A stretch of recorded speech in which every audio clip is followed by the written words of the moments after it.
Okay, good evening, everyone. My name is Todd Horsley, and I'm the Director of Northern Virginia Transit Programs for the Virginia Department of Rail and Public Transportation, also known as DRPT. I'm serving as the project manager for this study now, and I want to welcome you all to DRPT's final scheduled public meeting for the I-495 Transit, Southside Transit and TDM study.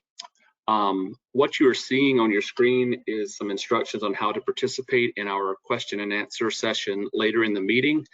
In order to do so, you can do it one of two ways. You can use the raise hand function that you see there on the screen, and then our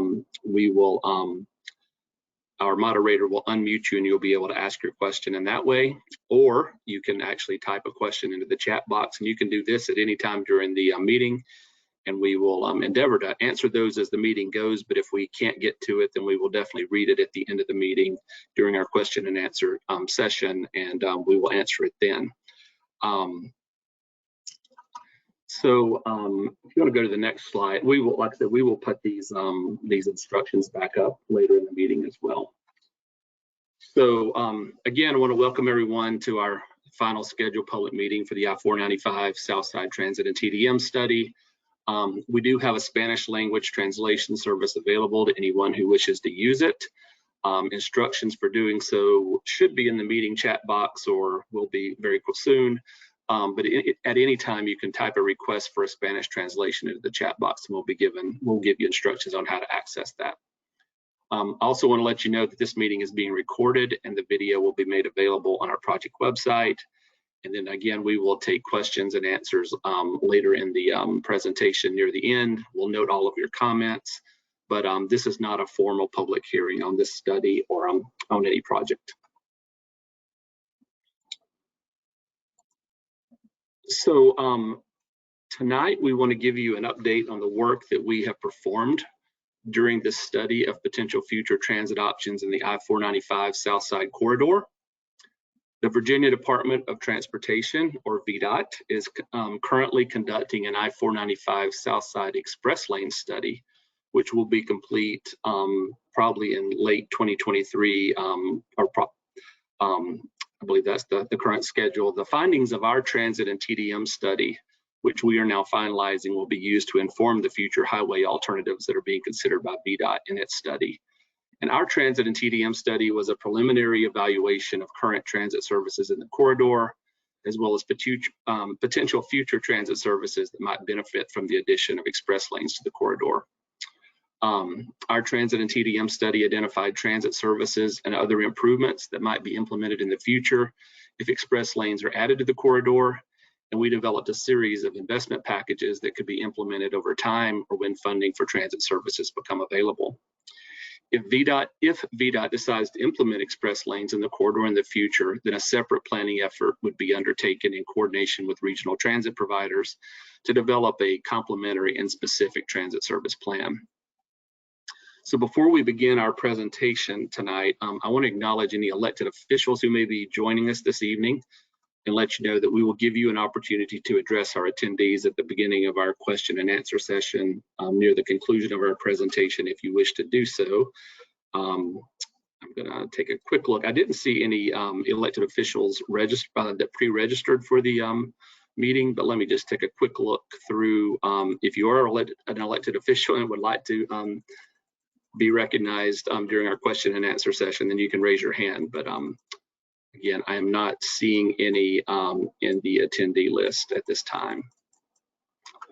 So at this time, I guess we'll go ahead and begin our formal presentation. After a few slides of background information, I'm going to turn the presentation over to Tyler Badoon from Kimley Horn, who is the consultant who assisted DRPT with our study. He will walk us through the bulk of the presentation this evening. But after our brief presentations, again, we'll be available to answer any questions you might have.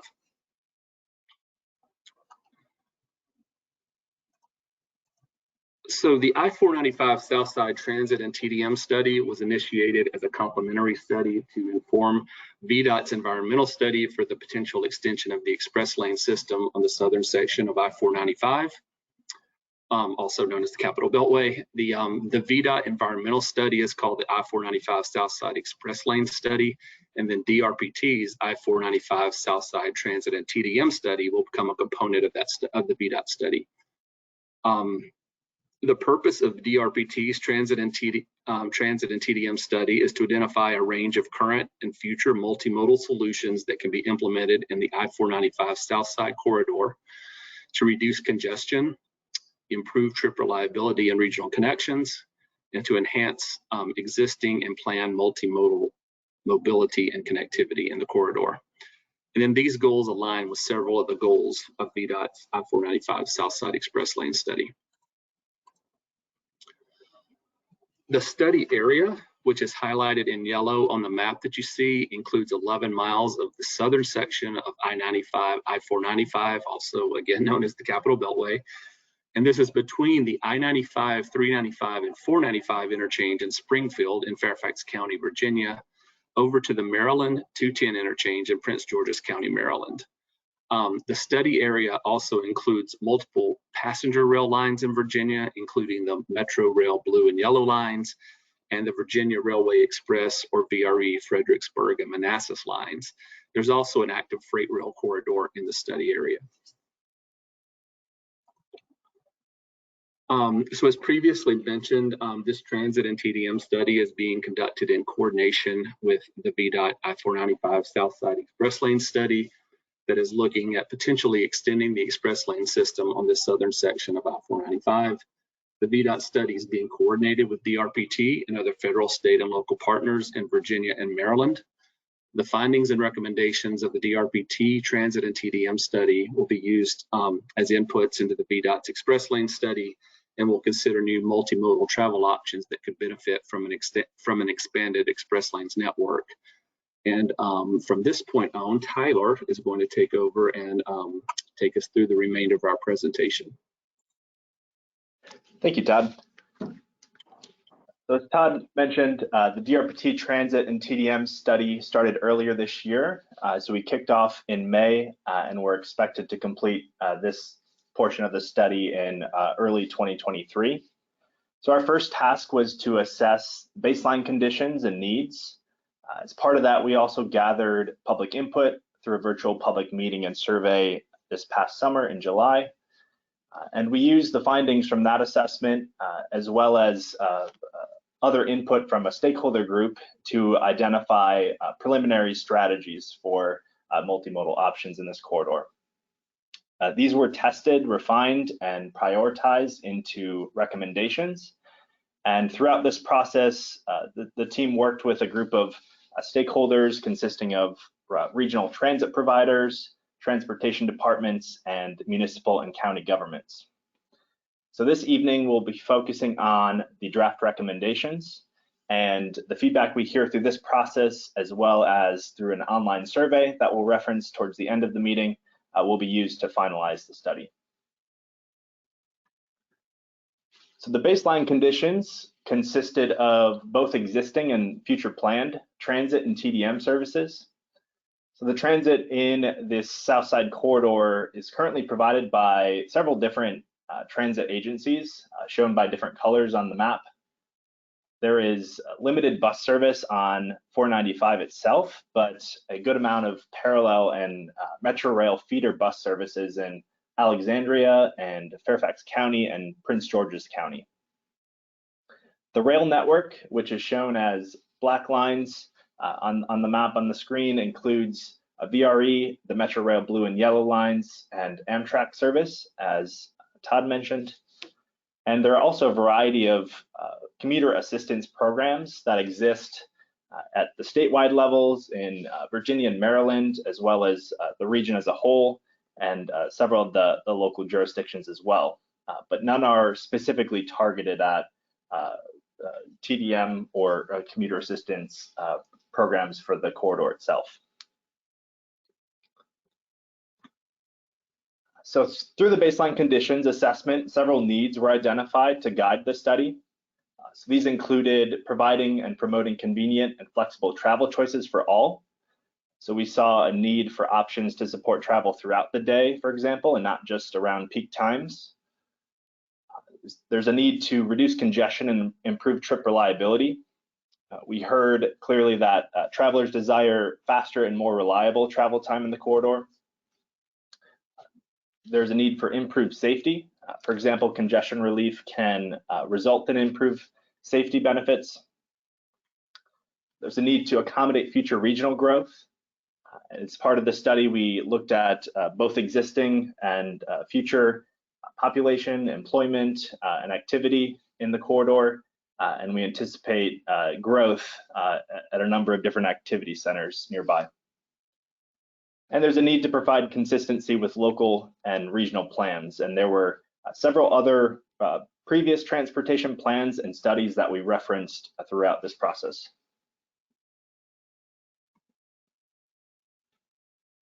So earlier this summer, we conducted public outreach and throughout the study also engaged with our stakeholder group. And these are a few of the common themes that we've heard. There's clear interest in more transportation options. We heard the importance of travel time reliability and connections to multimodal facilities. There's interest in both bus and rail, as well as improved bicycle and pedestrian connections. We heard interest in both enhancements to existing services that are out there today, as well as new services. We also heard the importance of frequent transit to make this an attractive option for travelers. And we heard the importance of continued coordination with the VDOT I-495 Southside Express Lane study, which has been occurring throughout this process. So draft recommendations have been identified to address needs and meet the purpose of this study. And these were developed in 3 categories that are shown here. First is transit service, which is new or enhanced services that could benefit from the reliability of an expanded express lanes network in this Southside corridor. Next are commuter assistance programs to encourage the use of alternative transportation modes aside from single occupancy vehicles. And finally, technology to encourage use of transit and alternative modes, as well as just generally supporting a modern travel experience and assisting with travel decision making. So we'll cover each of these 3 categories, and then we will preview the investment packages that resulted from this. So first, we'll talk through some of the transit recommendations. So this is our general approach and a couple of key assumptions. Transit recommendations are focusing on connections with the greatest demand for travel within this study corridor. So the team looked at both existing travel data as well as future forecasted travel demand to activity centers in the region to identify candidates for potential connections. Origin destination pairs that could be served by existing transit or other planned improvements that are already out there were screened out, given that there's a way to serve those trips in the future. And so given the purpose of this study, the recommendations are focused on utilizing an existing and potentially expanded express lanes system. So at this time, funding and who would operate any transit recommendations have not been identified. So that will need to be determined in the future. And also, in order to evaluate different transit options, assumptions needed to be made on where transit service could run or operate, where, for example, bus routes would be routed and potential stops could be. But additional planning will be needed in the future before anything is implemented in close coordination with the study stakeholders. Through this process of identifying transit options, the DRPT team also coordinated closely with VDOT on potential express lanes access points, for example, where a bus could get on and off. And these assumptions will also need to be refined and closely coordinated with VDOT as its study continues. And then finally, on the assumption side, the regional travel demand model was used as one tool in the valuation process to estimate high-level ridership numbers and testing different recommendations.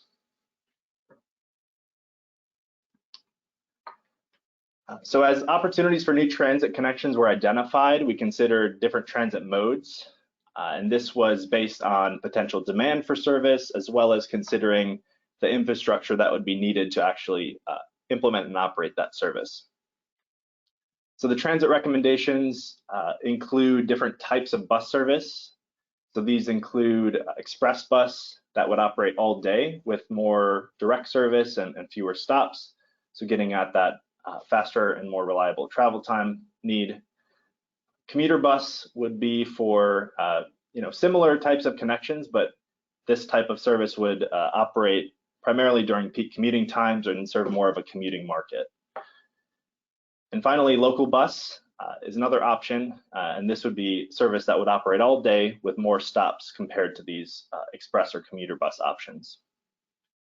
On the right-hand side of the screen, you can see a couple of examples of what these types of services currently look like in our region. Rail was also considered and tested as an option.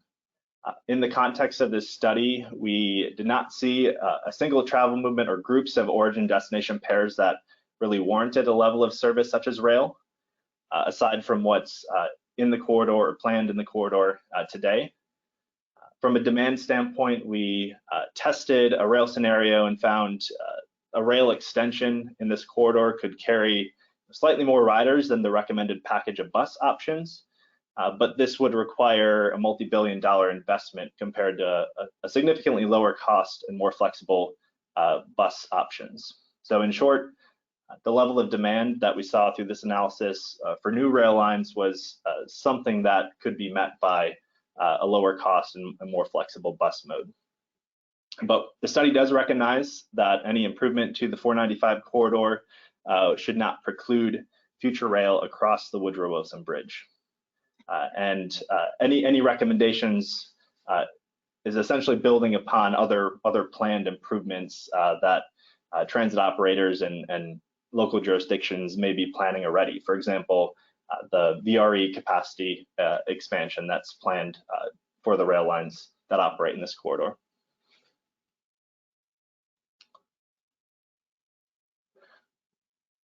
So a little bit more on the refinement process before we get to the investment packages. So as I mentioned, existing and future demand data was used to identify those initial candidates of connections and pairs.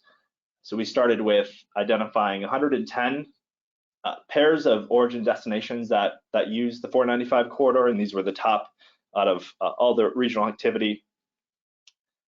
Pairs that could be served by existing or other planned transit or that did not have enough demand to support future transit were screened out in this process. And that resulted in about 21 preliminary options for transit service that were further evaluated and refined and screened. Several of the evaluation measures that were used in this process are shown on the left. These include measures such as access to people and jobs, potential ridership, costs, both on the kind of upfront capital cost of, for example, buying new buses, or the cost of actually running and operating that service ongoing in the future. And then travel time competitiveness was another factor among others that was considered. So those preliminary options for transit were reviewed with study stakeholders and refined. And in the end, there are 13 draft transit service recommendations that were the highest scoring. And in just a few moments, we'll show conceptual maps of where these are. But before we get to that, I just wanted to hit one last piece of the evaluation. Potential facility needs were identified. So any new transit services will require facilities and connectivity with the rest of the system to be successful. And so the team looked at potential future facility needs in these 4 different areas shown. So bicycle and pedestrian connectivity was considered and identified for transit connection locations, park and ride locations, basically identifying those locations that could benefit from improved bicycle or pedestrian connectivity. Bus bays and the capacity of those layover facilities of where buses need to stop and wait while they operate were also looked at, considering existing and other future transit services that are planned in the area. Parking capacity at park and ride locations was looked at, and basically identified any park and ride lots that may experience capacity issues in the future based on the forecasted ridership of the different service recommendations. And then finally, operating and maintenance facilities is another need. So any new service would need space for operating and maintenance of those vehicles, and that is very highly dependent on who operates the service. So that is a future consideration that will need to be looked at as the study is carried forward. But at this early stage of study, we essentially any needs in these 4 areas were not considered to be fatal flaws that would prevent a recommendation from advancing, but they will require further planning and stakeholder coordination to confirm needs before anything would be implemented in the future.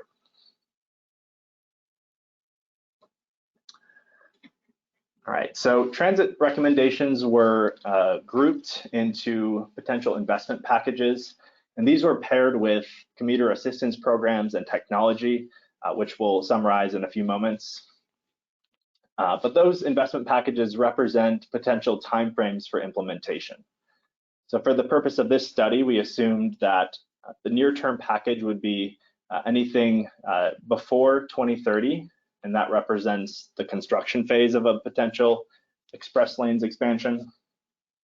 Midterm was assumed to be in conjunction with the opening of potential express lanes between 2030 and 2045. And long-term was assumed to be in years beyond 2045. So there's also, in addition to some of the information we'll preview here, additional details on the investment packages, quantities of demand and costs that can be found on the study webpage, which we'll link to later on. So the near-term package of recommendations includes transit service, commuter assistance programs, as well as technology. And the 2 transit services that you see here would be express bus lines that would, one would connect the Alexandria with the Tysons area with connections at Huntington, Van Dorn Street, and locations in Tysons. And the other option would connect the entire length of the study corridor and extend beyond that, would connect Branch Avenue with Alexandria, Eisenhower area, and continue on to Tysons. So the transit route IDs that you'll see in these packages don't represent actual route numbers. They're more informational purposes and used for tracking different recommendations in the study. The midterm package would build upon this near-term package with additional transit investment. The midterm package contains the highest level of investment out of the 3 and represents candidates for implementation dependent on future funding that could be implemented in conjunction with an expanded express lanes network. So those near-term services would continue to operate, and in this package, 5 new express or commuter bus lines would be added. Additionally, buses would be added to the existing Metrobus NH1 and NH2 routes to provide more frequent connections. The new bus lines in this package would provide connections to several major activity centers. This includes service A9, which would connect Clinton, Maryland, the Oxon Hill area, up to the Navy Yard in DC. A1011, which would connect northern Charles County, the Waldorf area, with locations in Prince George's County, across the Woodrow Wilson Bridge to the Alexandria, Eisenhower area, with connections continuing on to Pentagon and Roslyn. The A16 recommendation would provide a connection between northern Charles County, Prince George's County, and continue on to Union Station in Noma in DC. The The A1920 recommendation would connect Southeast Fairfax County, the Huntington area with Van Dorn, continuing on to the Gallows Road corridor, Nova Fairfax Hospital, Mosaic, and Dunloring areas. And finally, A21.1 would be a similar connection to what was added in the near term, but would provide an option to connect Branch Avenue, Oxon Hill National Harbor area with Tysons. And then finally, the long-term investment package contains recommendations that would continue to expand and supplement areas served by transit. So A2.3, that represents midday or off-peak service for the connection between Northern Charles County and the DC core. This pattern is really served by, in the peak, by several commuter buses today, and so that would expand service throughout the day. A67 would provide a connection from the I-66 corridor in Virginia to the Alexandria-Eisenhower area and continuing on to Braddock Road. A13 would provide a connection from Tysons to the Alexandria-Eisenhower area in King Street. And finally, A17 would provide a connection from the I-95 corridor in Prince William County to the St. Elizabeth's campus area in DC and continuing on to the Southwest waterfront. So each of these near-term, mid-term, and long-term packages also contains commuter assistance programs and technology, which we'll preview next before we conclude the presentation portion and begin the question and answer session. So commuter assistance programs are really designed to promote travel alternatives other than driving alone. So the near-term and mid-term timeframes will be the most critical time to invest in these types of programs to encourage the use of new travel options as they may come online. So draft recommendations include a marketing campaign for corridor-specific mobility options. So essentially, mass marketing and advertising the travel options that are available in this corridor. Targeted residential outreach would be marketing to residents that may live near the study corridor to promote those new travel options such as transit, van pool, carpool, and other incentives as they may become available.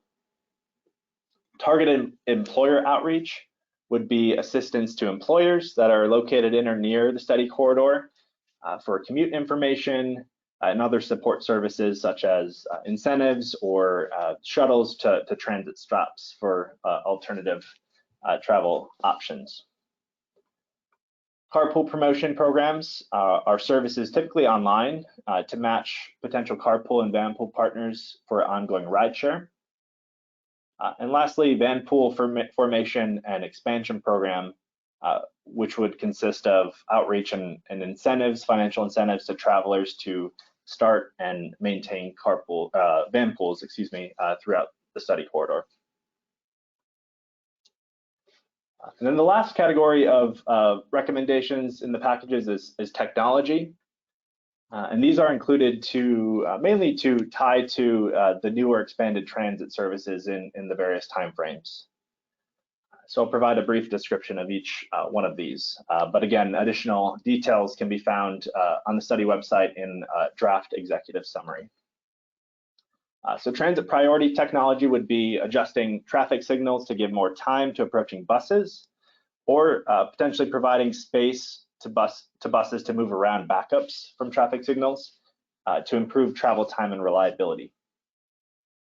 Real-time travel and transit information is a recommendation for additional information about bus and train arrival times, congestion information, and providing that type of information in ways that are commonly used by travelers, such as apps.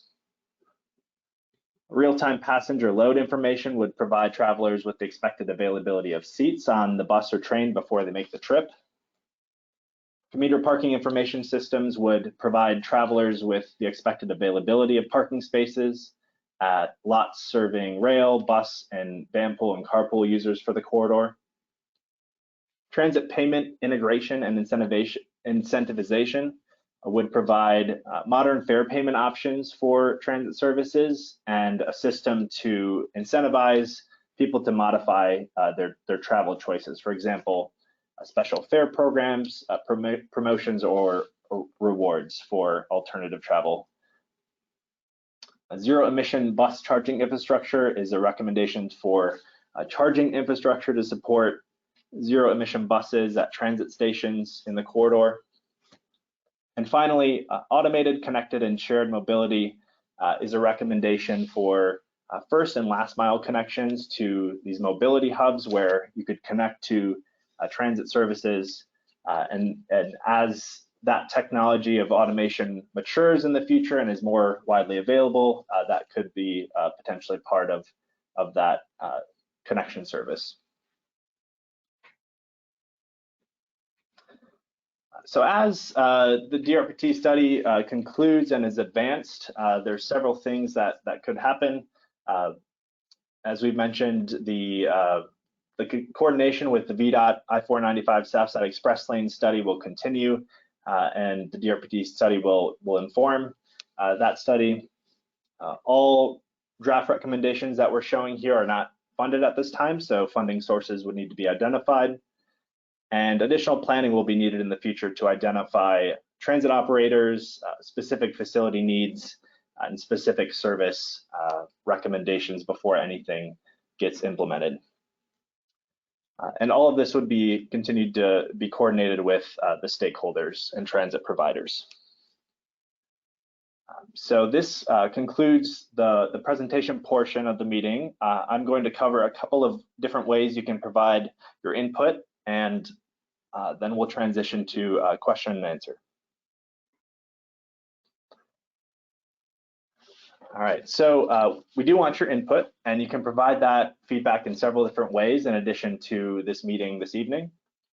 So on the study website, which is linked there, you can find additional information. You can find a draft executive summary of the study, and most importantly, an online survey where you can provide your input. So you can also scan the QR code shown on the right-hand side of the screen, and we anticipate that that survey will remain open through the end of 2022.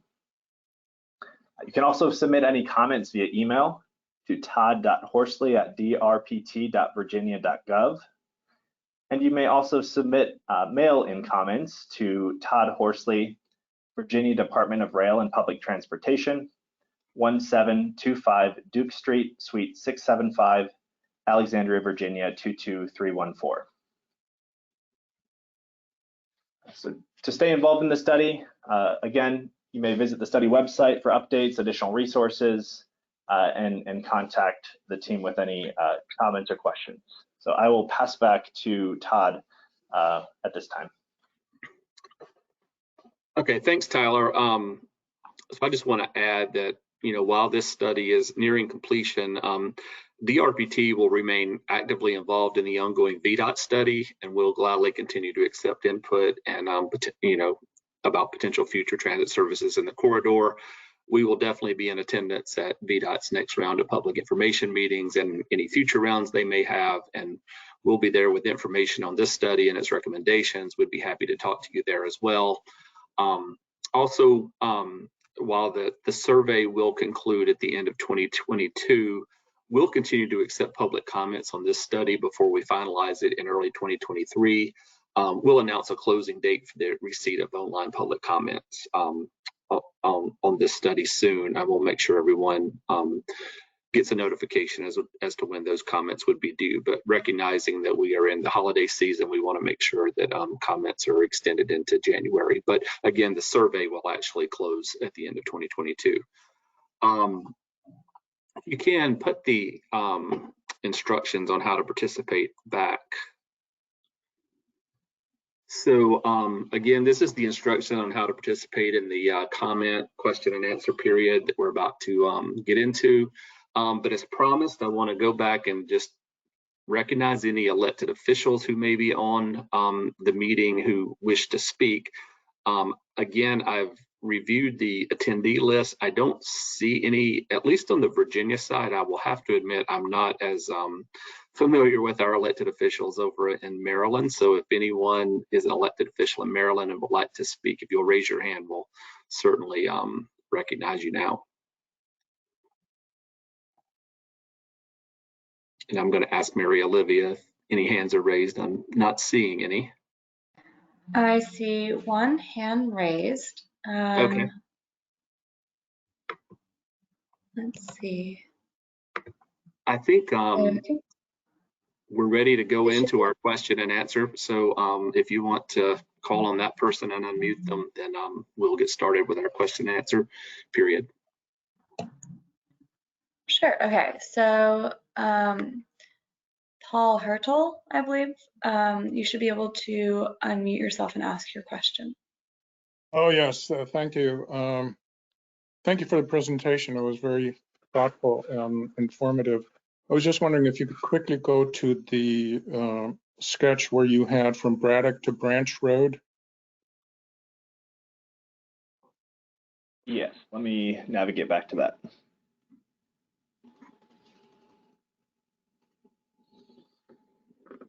Thank you. Anyway, I do like a lot that you have adopted a lot of the bus services and incorporated that into the system. I have two questions. One is, the main priority of this project is obviously the toll lanes and the express lanes, if you will. And so if this project goes through,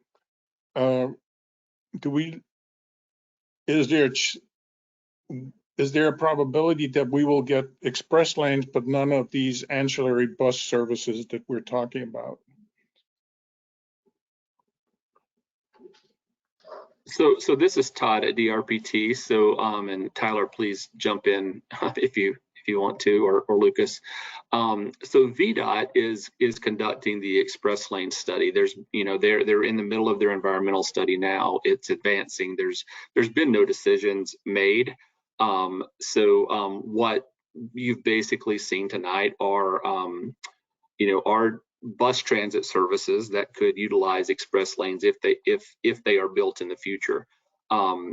As far on the funding side, that is not, funding has not been identified.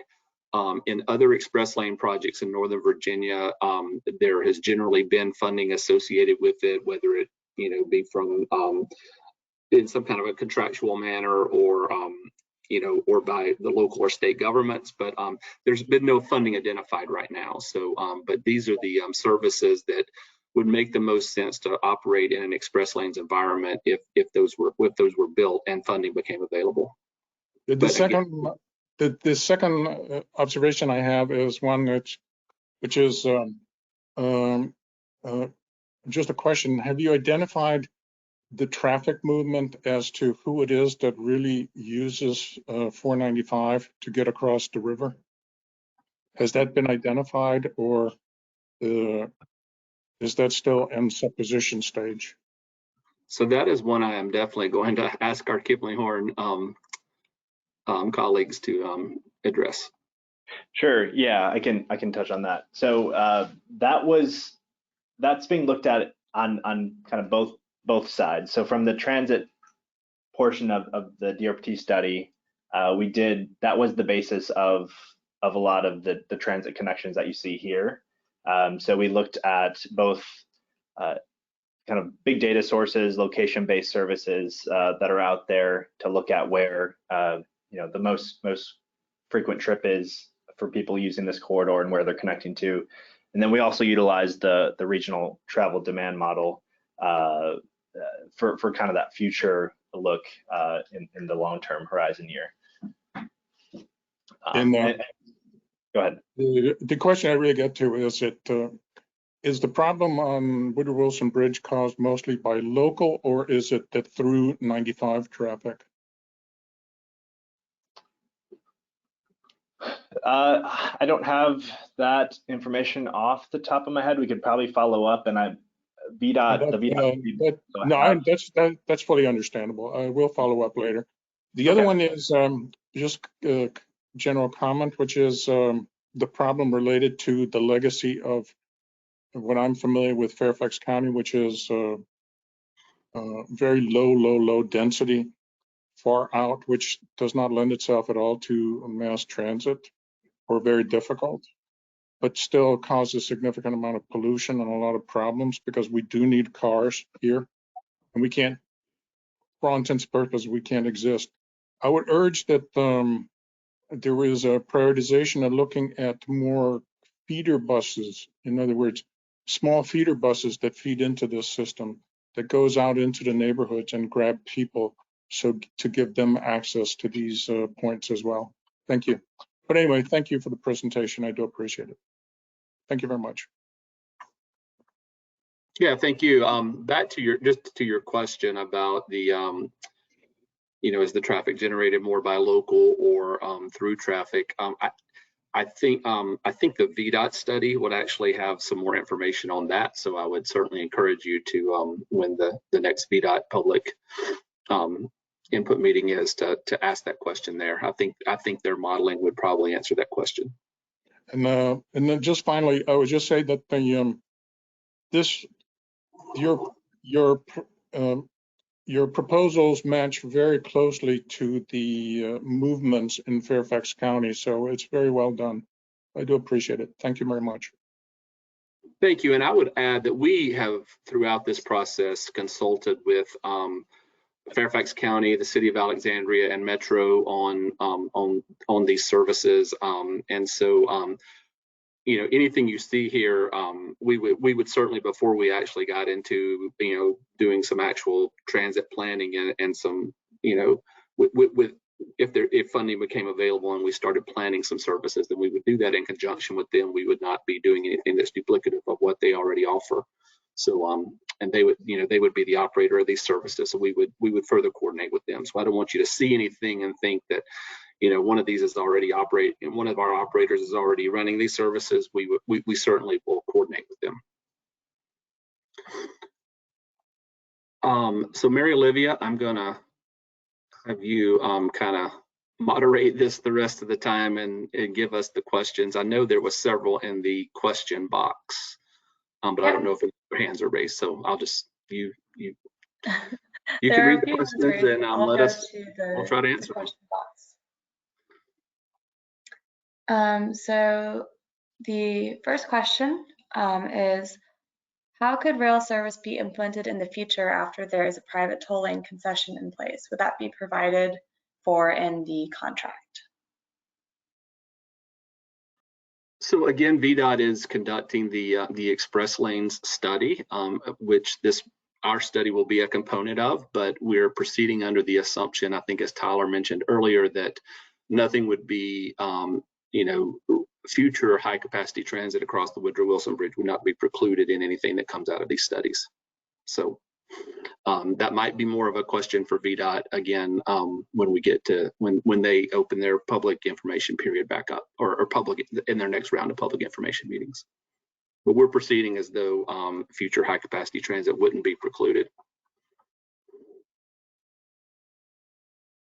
I will also say, and this may be in a future question, that Tyler mentioned we did model a rail alternative across the bridge.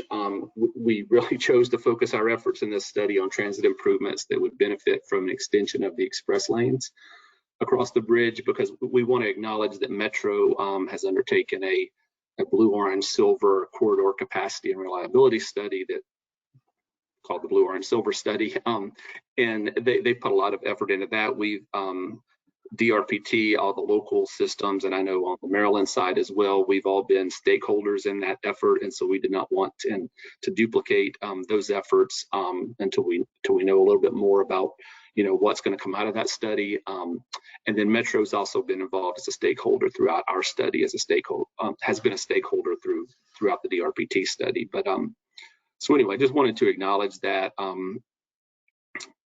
And so, Metro's identified some alternatives in their study. It includes one that that you know, may utilize the Wilson Bridge, and at some point Metro will select a locally preferred alternative, but we have no indication of what that locally preferred alternative will be or when that will be selected.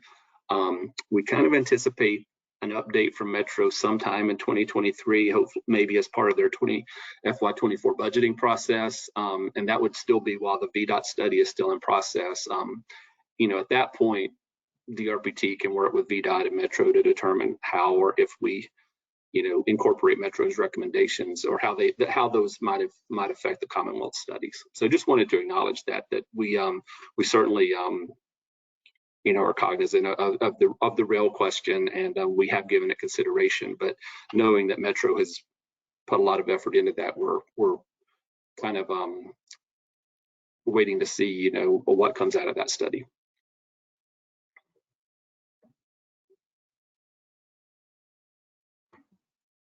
Okay, I believe the next person is Barbara Kufal. You can go ahead and ask a question. Yes. Thank you very much. So I've got a few questions actually, and I wanted to start off with referring back to the last question. So as I understand, VDOT is able to do an environmental assessment rather than the more comprehensive environmental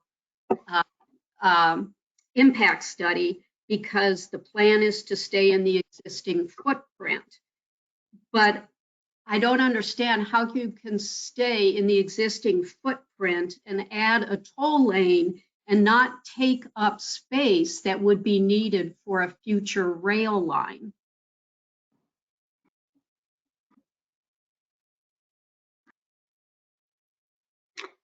Okay, yeah, thanks for that. So I hate to punt that over to the VDOT study, but they're the ones who are working on designs in the corridor, you know, and designs of future lanes that, you know, that would also utilize the Wilson Bridge. But we have some VDOT people I know at least listening to this conversation, so they'll be prepared to answer your question.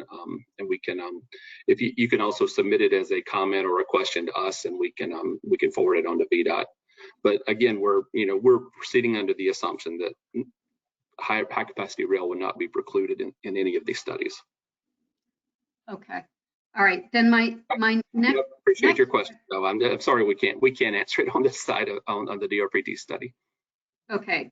So on my next question is, what happens if MDOT decides not to participate in this endeavor now that there's a change in leadership in Maryland?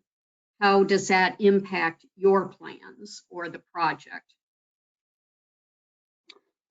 So again, I think that would impact the VDOT study. They're the ones who are conducting the study with the express lanes. But VDOT and MDOT are working hand in hand, and I'm sure when the new administration takes office in Maryland, you know, there will be communications, if there's not already been communications between VDOT and MDOT. So I can't really answer what would happen in that instance, but I can assure you that VDOT and MDOT are working very closely together. Okay. So I guess I'm a little confused about what, in terms of your recommendations, is strictly about aspirational transit, and your study will be done at the beginning of the year, but VDOT is still working on the environmental review. Is that correct? And when will that be done? That is correct. VDOT is conducting the environmental assessment for potential future extension of the express lanes. Their study will continue in 2023. I believe it's scheduled to be completed at the end of 2023, but VDOT would have more information on that. So part of that environmental assessment is a study of transit alternatives, and so that's what our study is. We've said our study will inform the VDOT study, so we will certainly forward the recommendations out of our study over to VDOT.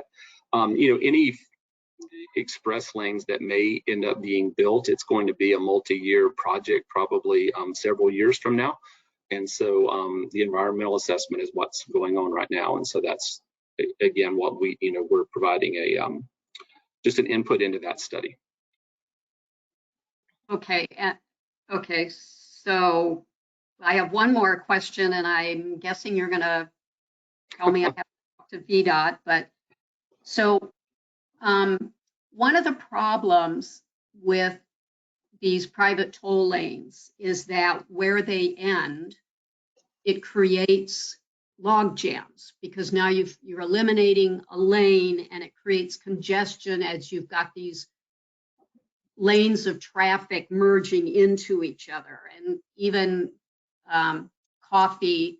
Ms. Coffey, who is head of Transurban North America, she talked about this in an interview with the Washington Post a while ago.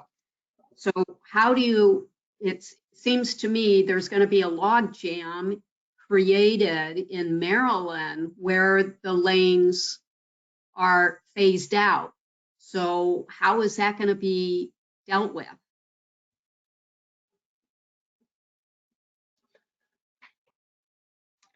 I was trying to determine an answer the way I don't have to send you to VDOT or to MDOT for an answer to that.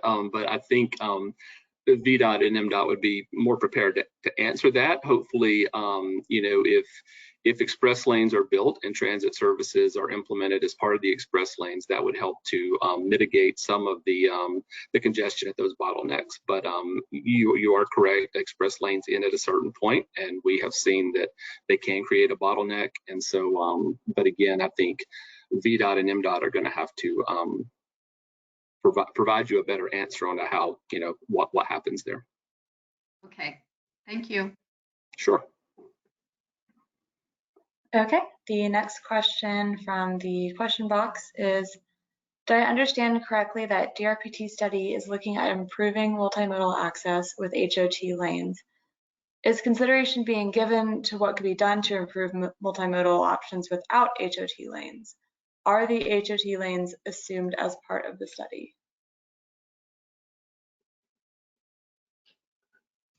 So I think I may have already answered a little bit of this. So again, we're conducting our study that will feed into the VDOT environmental assessment, and VDOT they're doing an environmental assessment of the corridor with potential express lanes in the future. So certainly there's not a lot of transit service in this corridor right now, and so certainly some of the services that we've identified could be implemented without express lanes, but I think the way we've modeled them is with express lanes. So I don't know if Tyler wants to add anything to that. And certainly some of our TDM and our technology improvements could also be implemented in an environment where nothing was built.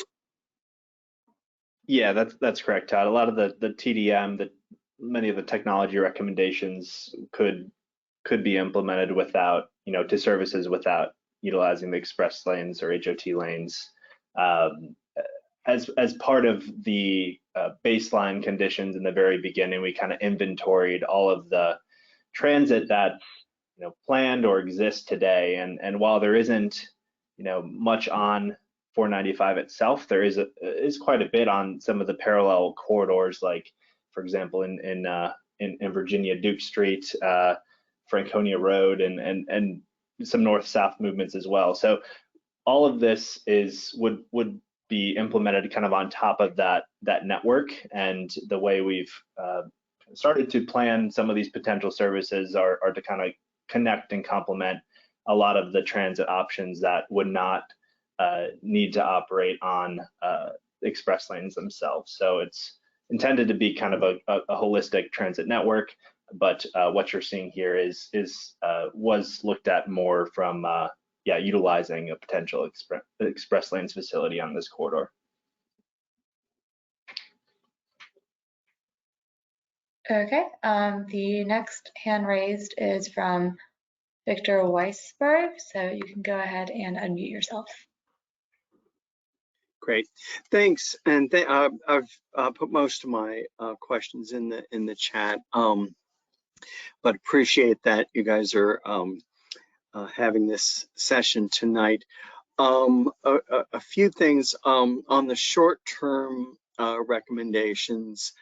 Would like to encourage adding a stop at National Harbor to the route that is from Tyson's Corner, Eisenhower Avenue, and ending at Branch Avenue. We do appreciate going to Branch Avenue, but would like to encourage in the short term a stop at National Harbor. One of the sort of things that appears to be missing, and I don't know, but don't think it was studied, but frankly should have, is a similar route going to the Suitland Metro. So stopping at National Harbor and starting on the Virginia side. Was that considered, and can it be considered as either short or midterm as an option? And then finally, I am a little concerned. I hear that rail is not being precluded, but it seems a little early in the planning process to be specifying mode. Is that a break with sort of the federal procedure, or how does that fit into things? Thanks. So yeah, Tyler, yeah. I think I'll ask you to try to address those. That connection option.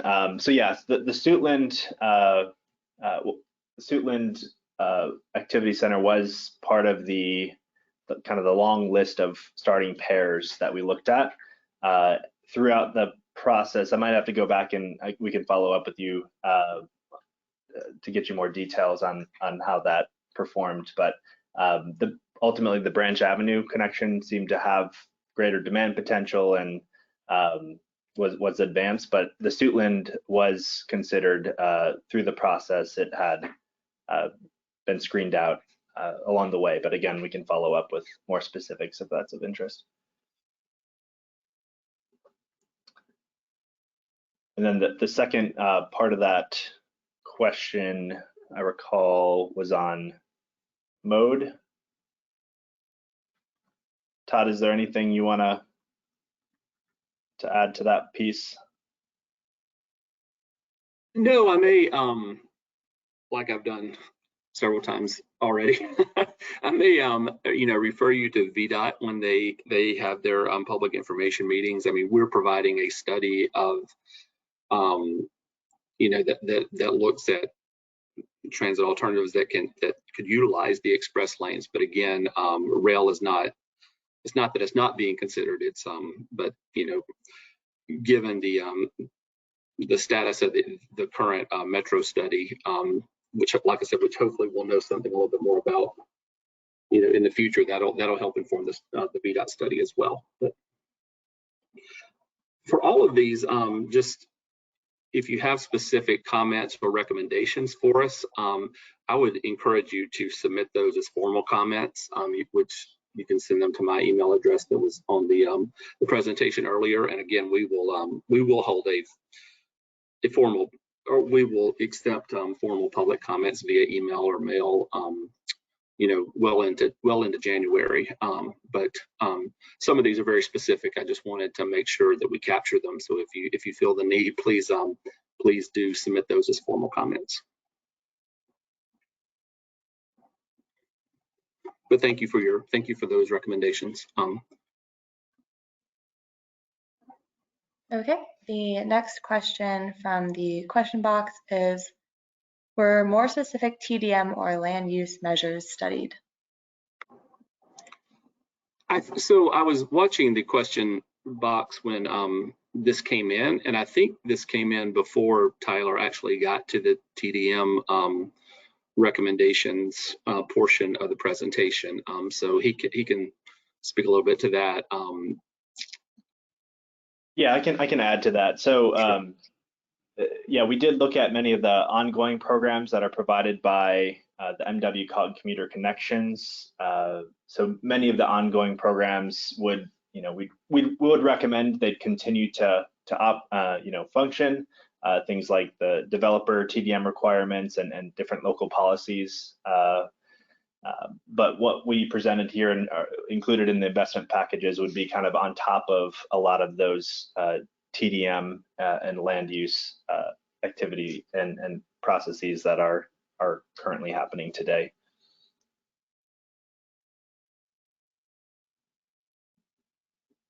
Okay, the next person with their hand raised is Bill Orleans. You can go ahead and unmute yourself. Hello?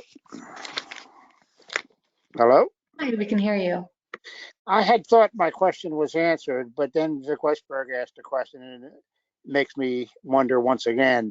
If VDOT and MDOT are cooperating in this DPRT plan, is not Prince George's County and also Charles County and presumably the District of Columbia, I heard you say WMATA was involved. Who's involved in this plan and who is not? Hey, Bill, this is Todd at DRPT. So I'm going to read you the list of our stakeholders.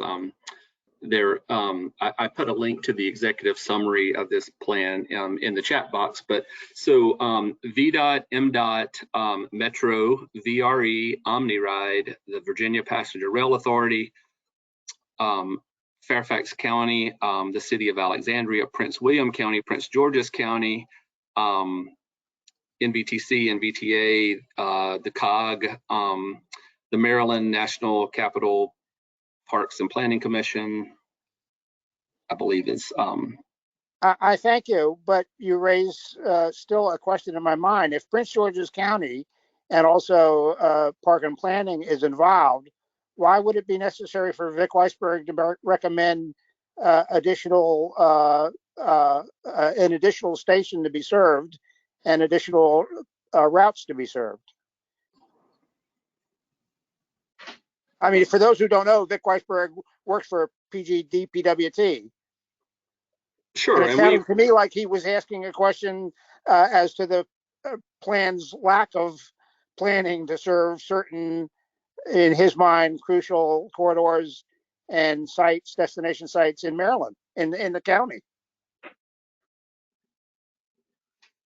Yeah, I can add to that. I think the recommendation he had for the Branch Avenue additional connection in the near term, that is one of the recommendations that we've developed with the stakeholders. It's currently sitting in the midterm, so that piece was a suggestion to consider, moving it up in priority. But yeah, Prince George's County has been involved in the refinement process, and yes, I think that was specifically just about moving up something in priority that we have in the study. Let me ask one last question, if I might. All I have is my phone, and I can't record anything that's in the chat as far as website links and whatnot. If I were to call the Office of DPRT, could I get a hard copy at least of the executive summary? Yes, so we can do that. I can make a note. I think you probably gave us an email address when you registered for this. I did, but if I get it emailed to me, I will attempt to read it all. But on my little phone screen, I don't read anything too well. Yeah, I was thinking I would call the office and arrange either to stop by and pick up a hard copy or have it mailed to me, one or the other. Sure, we can do that. Yeah, I understand your question. So, thanks a lot. Yep. Okay, the next question is, will this presentation be available and on what link? I can answer part of this. Yes, the presentation will be available. It will be on our YouTube page. We can put that in the chat if you want. Do you have anything to add, Todd, or is that? No, that's correct. We will, the presentation will be on our webpage. We will also put a copy of the recording of this meeting on our webpage. And there's also already copies of the survey or links to the survey and a copy of the executive summary. But give us a day or two to get that done and we'll make sure that happens. Okay, the next person with their hand raised is Renee Grebe. I'm going to go ahead and let you unmute yourself so you can ask your question. Thanks. I heard you mention buses potentially being electric. Can you talk more about how your recommendations might make that come to fruition, or under whose control would that be for the system to be able to be electric based? Tyler, you want to take that one? Sure. Yeah. So that recommendation in particular is one that is going to require a lot of local coordination. It's really dependent on whoever's operating that service to have their facility outfitted to be able to operate with a battery electric bus, for example. And so that's highly dependent on the local transit operators and their transition. And there is a lot of activity going on in the region in that space. So that would kind of build upon anything that's decided locally to support charging infrastructure at transit centers where these services could be stopping and waiting. But a lot of that is dependent on decisions that would be made locally, and that would need to be coordinated across the region. Thank you.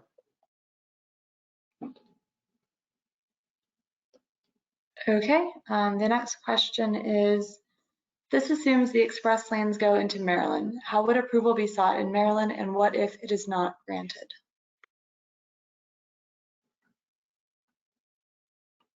So again, the actual express lanes portion of this, if constructed or with the environmental study, and if it moved to a construction project, that would be something that VDOT would coordinate. And so again, VDOT and MDOT have been coordinating on the study portion of this.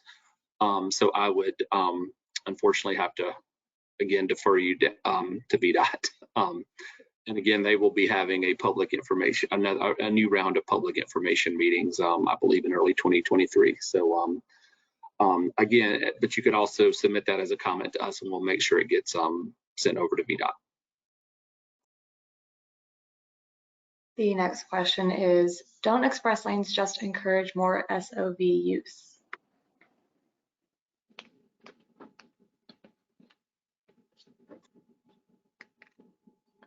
Well, with regard to this study, the way I'll answer that is that they also encourage more transit use using the express lane. So buses and other high capacity, high occupancy vehicles, carpools, van pools, things like that can use the express lanes for free. And so so there that would be the focus of what we've done in our study. Again, I think I would, that's a philosophical question. So I may refer that, you might want to ask that of VDOT as well. But, again, if they're built, like I said, I know that transit benefits greatly from the express lanes in the other corridors. Yeah, Todd, and this is Lucas Muller from the project team. I'll just add, I think it's an interesting example in our region. What we saw in I-66 prior to the express lanes going in, there was an HOV lane and buses were using that HOV lane, but just due to the way that operations happened, we were seeing the buses basically get caught in the same congestion that the general purpose lanes were. And so having the express lanes really allows to increase having a decreased travel time and a more reliable travel time for that service as well. Yeah, great. Thanks, Lucas, for that extra input. The next question is, can't buses just have a bus lane or share the HOV lane? I think I'm going to refer you to the answer that Lucas just gave. And Lucas, you might want to come back in and explain that one more time. Yeah, I think basically, we've seen that, in theory, you would think that the HOV lane, when it's there, is running free flow. But if any of you had driven I-66 prior to the express lanes, I think you can attest that a lot of times that lane was going about the same speed as the as the general purpose lanes. And really what we hear time and time again from transit passengers, what they want is a fast and reliable service that they can count on, knowing when they want to get to a certain destination on time. So it is possible, but it doesn't create as much of the advantage for transit as express lanes would. Yeah, both certainly provide an advantage to for buses. HOV lanes are certainly do provide an advantage, but express lanes just provide that extra advantage, like Lucas said. I don't want to minimize the importance of HOV lanes.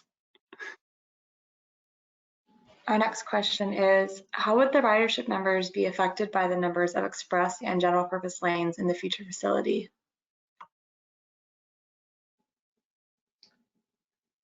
I can take that, Todd. Yeah, go ahead, Teller. I think I'm on punt to you on that one. Yeah. So yeah, ridership would be, there's a relationship or correlation with the travel time competitiveness. So it is a function of the capacity that's provided and how quickly the buses can move in the network and the speed at which they can move. So a fewer number of lanes, more congestion, that's going to be less competitive. Would likely see lower ridership numbers. I think getting to the specifics as potential express lanes alternatives are continued to be looked at or evaluated by VDOT. There probably is some sensitivity to any ridership numbers that DRPT has at this current time, and so that could be a topic that's further planned as more information is available in the future of what a specific configuration could look like.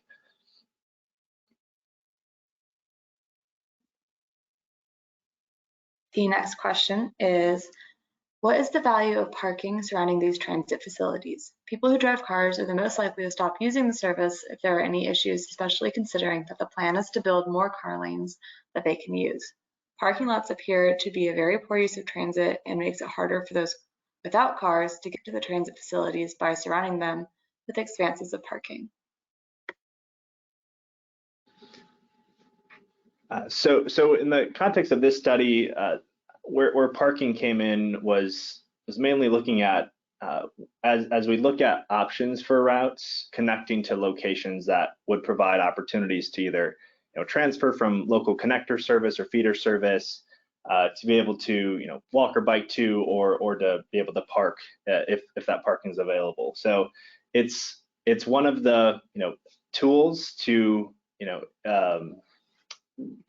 gather people from a broader area that might not be supportive of a transit service, but as part of the study, there were no specific recommendations at this time for additional parking lots, or it was mainly looked at to connect services to locations that exist today, and that would be a logical and convenient connection if that were a good option for the traveler.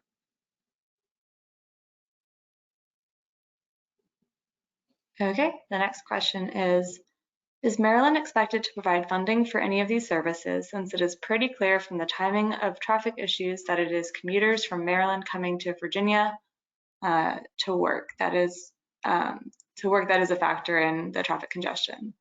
Has there been consideration of a congestion charge to fund these services, as otherwise they do not pay taxes?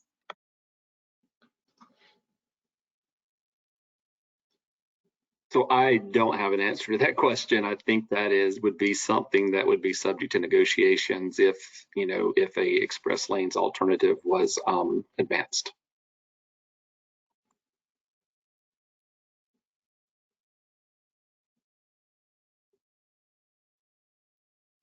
The next question is, I have not seen much information on what the outcomes of the other Beltway express lanes had on transit. I have seen some reports that the other 495 lanes are losing money and did not improve traffic time. Has there been anything learned from the other portions that would justify or improve this portion?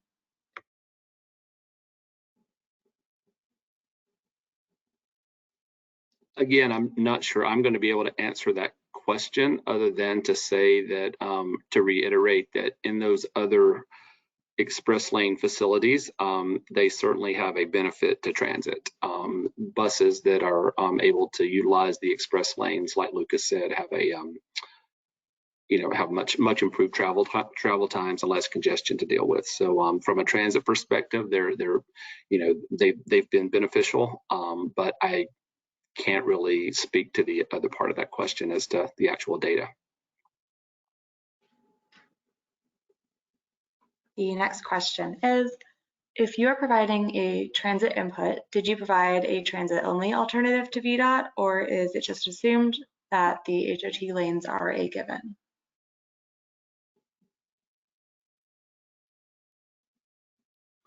Again, I would not say that we have assumed the HOT lanes are a given. We have conducted a study that showed transit alternatives that would benefit from the use of the express lanes. We could operate transit, a lot of these transit services, and again, the TDM and technology components without the express lanes. Certainly the express lanes would benefit transit. The transit would just get caught up in current traffic.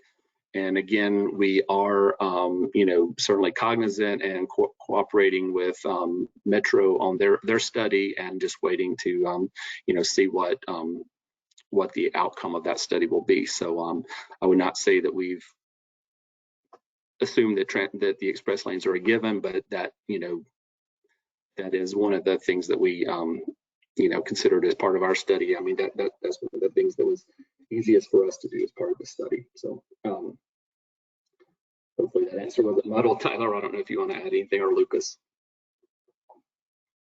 No, I think that's good. That the transit options that are here, like you said, Todd, could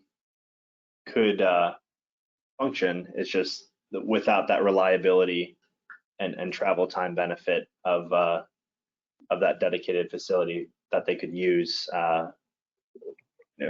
Unlikely to be as successful as they would be with that reliable travel time.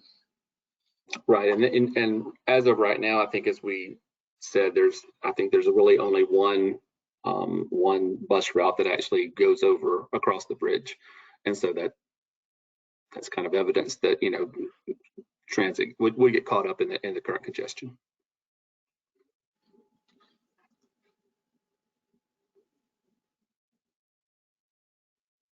Okay, the next question is, do your transit recommendations depend on the extension of the express lanes? Is there a way to make these transit improvements without express lanes?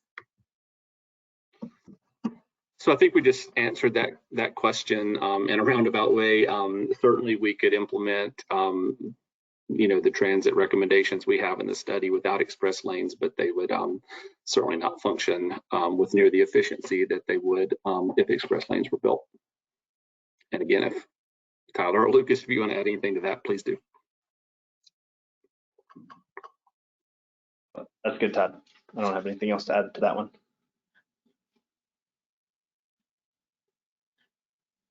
Okay, next question is, was DRPT pressured by VDOT to create a plan that primarily depended on extending the express lanes? No. Okay, next question is, how is equity considered as part of the recommendations?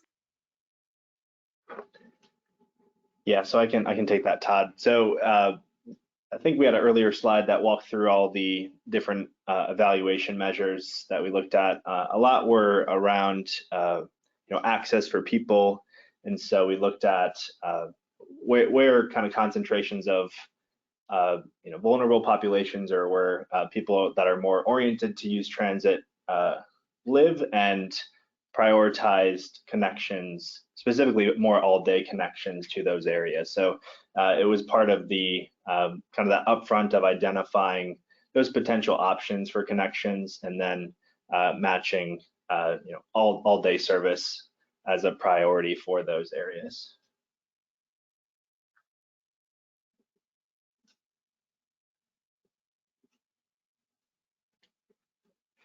The next question we have is a follow-up question. So David, if you want to ask this with more context, just raise your hand and I will allow you to talk, or I can just read what you put here.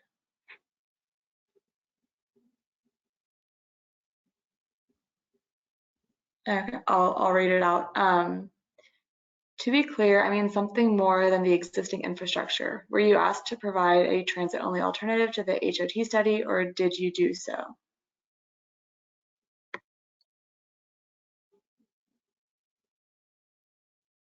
Could you read that again? Sure. To be clear, I mean something more than the existing infrastructure. Were you asked to provide a transit-only alternative to the HOT study, or did you do so?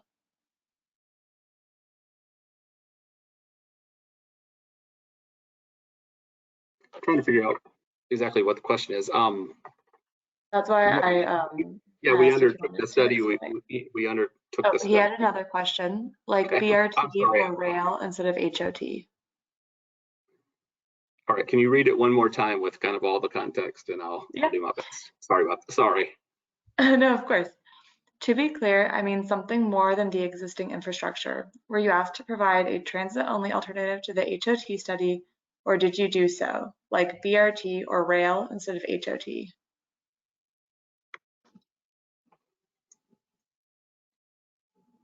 So Tyler, do you want to just address what we considered here? Yeah, I think going back to the purpose of the study, it was to look at options that could benefit from that improved reliability of an expanded express lanes network, if that were to happen. As part of the study, we did look at, as we referenced, a scenario of a rail extension as one option, but primarily the focus of the study was looking at how can we, if express lanes were to get expanded, what are other options that could be incorporated in that to provide more travel choices, more travel options, and multimodal options to take advantage of that reliable network.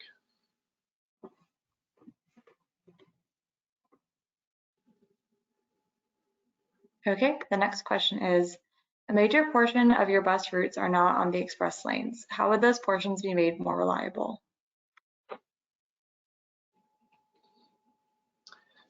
So one of the options there, one of the technology options we referenced was transit priority technology. So when a bus route, for example, would need to get off of the express lanes, there's technology with the traffic signals and equipment on the buses to give priority or more time if a bus is approaching and behind schedule or on schedule. So that is just one of the tools that could be used to improve some of the reliability and travel time of the portions of the routes that aren't directly on the kind of dedicated network on the 495 corridor.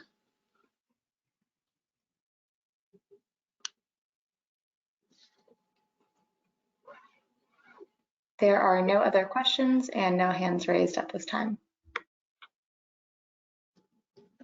Okay, well, this is last call then, and certainly, again, if you can submit written comments, you can to the email address that we put on the screen earlier. Actually, I'll drop it in the chat one more time before we go, and we will. So we'll continue to take comments, and we will let you know when our deadline for submitting written comments is. I would encourage everyone to go to our website and take the survey. And then also to take a look at our executive summary for the study that's on there, and again, submit comments there. But again, I'll just say last call. If there's anybody else who wants to ask a question, we're happy to continue to answer them.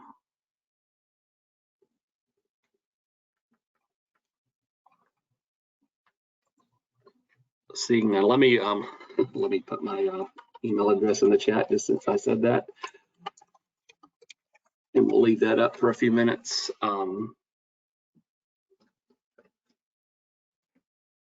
So there, my email address is in the chat. Again, feel free to reach out to me with comments or questions, and we will make sure we we have those. And so again, just want to thank everyone for their participation tonight. Thanks for all the good questions. If anybody else from the team has anything they want to say, I'm kind of stalling here so everybody can see my email address and make sure you have that. But again, thank you for your participation. And again, we will be out with VDOT at their public information meetings in 2023, and we'll continue to be with them throughout their study. So there will be more opportunities to converse with the RPT on this. So, Mary Olivia, no more questions? No more questions. All right. Well, again, thanks everyone, and we will close this, and I hope everyone has happy holidays. Thanks.